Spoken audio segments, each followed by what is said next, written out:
हाल ही में सीमेंट पर जीएसटी घटाकर केंद्र सरकार ने जनता को राहत दी, लेकिन हिमाचल प्रदेश सरकार ने तुरंत ही उस पर अतिरिक्त टैक्स लगाकर इस राहत को बोझ में बदल दिया है। प्रदेश में अब सीमेंट प्रति बैग 6 रुपए महंगा हो गया है, जिससे जनता खासा नाराज है। वहीं नेता प्रतिपक्ष पूर्व सीएम जयराम ठाकुर ने इसे जनविरोधी फैसला बताते हुए सरकार पर तीखा हमला बोला है। उनका कहना है कि जब केंद्र सरकार गरीबों को राहत देने के फैसले ले रही है, तब प्रदेश सरकार जनता की जेब पर डाका डाल रही है। उन्होंने मांग की कि सरकार ये टैक्स तुरंत वापस ले। जयराम ठाकुर ने यह भी आरोप लगाया कि सरकार ने 2000 से ज्यादा संस्थान बंद कर दिए हैं और रोजगार के नाम पर सिर्फ छल किया है। ऐसे में टैक्स बढ़ाना आम आदमी के सपनों पर पानी फेरने जैसा है। जनता महसूस कर रही है कि उसने कांग्रेस को सत्ता में लाकर गलती की, जिसके बाद कई तरह के सवाल भी उठ रही हैं।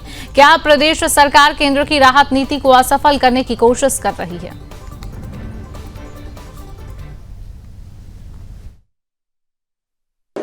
देखिए, मैं इस सरकार में देखिए एक ही चीज, कुछ और चीज तो होने वाली, खत्म करने की प्रक्रियाएं एक नहीं अनेक जगह। संस्थान 2000 से ज्यादा बंद कर दिए, हर जगह टैक्स लगा दिया गया और जीना मुश्किल हो गया गरीब आदमी का।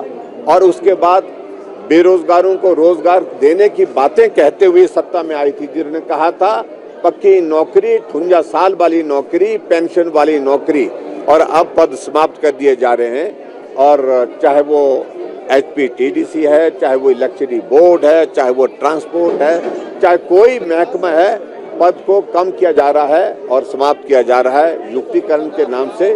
नहीं, ये तो सीधे सीधे समाप्त करने की दिशा में आगे बढ़ रहे हैं। अब हिमाचल प्रदेश के लोगों को स्वयं अपने आप को एहसास हो गया है कि बहुत बड़ी चूक उनसे हुई है। देखिए, प्रधानमंत्री जी आकर के यहाँ पर 1500 करोड़ रुपए दे करके गए। मैंने अपनी बात कही है, जब से हिमाचल प्रदेश बना है आपदा एक बार नहीं अनेकों बार आई, लेकिन आपदा की घड़ी में कोई प्रधानमंत्री इस हिमाचल प्रदेश में आए तो इनका नाम सिर्फ और सिर्फ नरेंद्र मोदी जी हैं, जो आए और सिर्फ उनने दौरा ही नहीं किया, उनने हिमाचल प्रदेश में आकर के 1500 करोड़ रुपए का पैकेज का ऐलान किया है। और जो पैसा आ जाएगा, और कांग्रेस के लोग पता नहीं उसको पैसे का इंतजार उनके अपनी जेब में कर रहे हैं।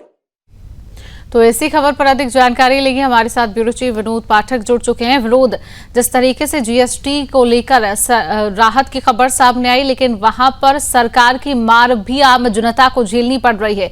हिमाचल सरकार का ये जनविरोधी फैसला क्यों आया, क्या कुछ जानकारी इसको लेकर? जीएसटी के बाद यहाँ जो महंगाई है वो बढ़ा दी, सीमेंट है उसमें 6 रुपए प्रति बैग जैसी महंगाई बढ़ाई है। जहाँ केंद्र सरकार जनता को जीएसटी घटाकर राहत दे रही थी, वहीं हिमाचल सरकार ने अब महंगाई बढ़ाना शुरू कर दिया है और टैक्स लगाना शुरू कर दिया है। इसमें पहले जो है अभी सीमेंट के बैग, जो यहाँ पर सीमेंट पहले सस्ता मिलता था, लेकिन अब उसमें 6 रुपए प्रति बैग बढ़ा दिया गया है, जिससे कि यहाँ पर अब थोड़ा महंगा मिलेगा। इसमें लोग भी इस पर अपना रोष व्यक्त कर रहे हैं कि सरकार हमें महंगाई दे रही है। वहीं जो विपक्ष के नेता है जयराम ठाकुर, उन्होंने बताया कि सरकार लोगों को एक महंगाई पे टैक्स के बोझ पे दबा रही है और जनता को परेशान कर रही है। उनका कहना है कि जनता अब खुद लग रहा है कि हमने कांग्रेस सरकार को लाके बहुत बड़ा गलती की है, क्योंकि उन्हें हर तरफ निराशा ही मिल रही है, चाहे वो कर्मचारी हो, चाहे वो विद्यार्थी हो, हर तरह से उन्हें नुकसान हो रहा है। केंद्र हिमाचल में खुद सरकार ने आते ही पहले शिक्षण संस्थान जो जहां जगह जगह खुले थे वो बंद करने का काम शुरू किया। लगभग 2000 जो संस्थान है बंद कर दिए गए हैं, जिसमें काफी लोगों को भी परेशानियां हो रही हैं और सरकार का ये फैसला आम लोगों पर भारी पड़ रहा है। विपक्ष के नेता जयराम ठाकुर का कहना है कि सरकार ने आते ही कहा था कि वो नौकरियां देगी, पहले ही कैबिनेट में 1 लाख नौकरी देगी, लेकिन अभी तक वो लोगों 1 लाख का आंकड़ा नहीं पहुंच पाई है, जिससे कि उनकी जो गारंटियां हैं वो सभी झूठ साबित हो रही है। वहीं अब महंगाई दिन प्रतिदिन बढ़ती जा रही है, जिसका जो असर है ये जनता पर, आम जनता पर पड़ेगा और लोगों को इसको काफी नुकसान उठाना पड़ेगा। एक तरफ केंद्र जीएसटी घटाकर लोगों को राहत दे रही है, वहीं हिमाचल सरकार अब टैक्स लगा रही है, जिससे कि लोगों को काफी नुकसान होगा। बिल्कुल विनोद, आम जनता पर कहीं ना कहीं ये मार है और इसका आम जनता पर असर देखने को भी मिल रहा है। जिस तरीके से विरोध यहाँ पर आम जनता करते हुए नजर आई, आम जनता का क्या कुछ कहना है? जब सरकार, केंद्र सरकार की तरफ से उन्हें जीएसटी में राहत दी जाती है, लेकिन राज्य सरकारें उस पर राहत नहीं दे रही है, तो आम जनता तो लगातार मार ही झेल रही है। तो क्या कुछ कहना है आपने जब बातचीत की होगी लोगों से? तो विनोद, हिमाचल में जो आम जनता वो भी परेशान है। वो कह रही है कि जो हिमाचल सरकार है चारों तरफ से लोगों को परेशान कर रही है। उन्हें जो यहाँ की सरकार है, जो एचआरटीसी कर्मचारी, उनको पेंशन समय पर नहीं मिल रही है, उन्हें अभी हड़ताल किया था, उन्हें नहीं मिल रही है। जो अन्य विश्वविद्यालय के कर्मचारी वो भी हड़ताल में बैठे हैं कि उन्हें समय पर तनख्वाह नहीं मिल रही है और जो अन्य उनके मांगे वो नहीं पूरी की जा रही है। वहीं जो अन्य कर्मचारी है उनका कहना है कि सरकार ने तो डीए नहीं दिया है और इससे पहले जितने भी सरकारें रही है उन्हें 15 अगस्त में 26 जनवरी को डीए दिया जाता है, लेकिन इस सरकार ने कोई डीए नहीं दिया गया है। 11% तक का डीए बकाया। वहीं जो छात्रों को कहना है कि उन्हें जो जहां उनके घर के नजदीक पहले शिक्षण संस्थान खोले गए थे, लेकिन अब सरकार ने बंद कर दिया है, उन्हें कोसों काफी दूर जाना पड़ता है, जिससे काफी परेशानी होती है। आपदा के समय में सबसे बड़ी समस्या यहाँ पर देखने को मिली कि जो रास्ते टूट गए हैं, सड़क टूट गई है, तो वो अभी वैसी हालत है जो यहाँ पर मूलभूत सुविधाएं वो अभी तक कई जगह नहीं पहुंच पाई है। बिजली पानी की समस्या अभी बनी हुई है और जो सड़कें हैं वो टूटी हुई है। वहीं जो आम लोग हैं वो सरकार से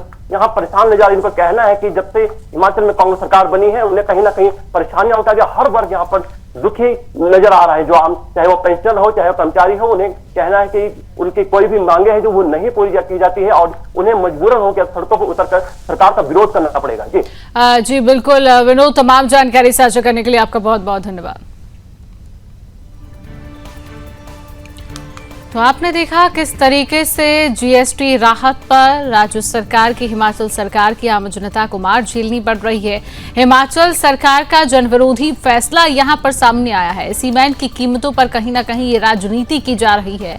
हिमाचल प्रदेश की एक खबर है। इसके बाद लगातार अब देखिए कांग्रेस को सत्ता में लाकर आम जनता जो है कह रही है कि गलती की है, जिसके बाद अब कई तरह के सवाल भी खड़े हो रहे हैं। क्या प्रदेश सरकार केंद्र की राहत नीति को असफल करने की कोशिश कर रही है? ये भी एक बड़ा सवाल यहाँ पर खड़ा होता है। लगातार ये भी आ रहा है कि जयराम ठाकुर ने भी आरोप लगाया है कि सरकार ने 2000 से ज्यादा संस्थान बंद कर दिए हैं और रोजगार के नाम पर सिर्फ छल किया है। ऐसे में टैक्स बढ़ाना आम आदमी के सपनों पर पानी फिरने जैसा है। जनता महसूस कर रही है कि उसने कांग्रेस को सत्ता में लाकर गलती की है, जिसके बाद अब कई तरह के सवाल खड़े हो रहे हैं। प्रदेश सरकार केंद्र की राहत नीति को असफल करने की कोशिश कर रही है।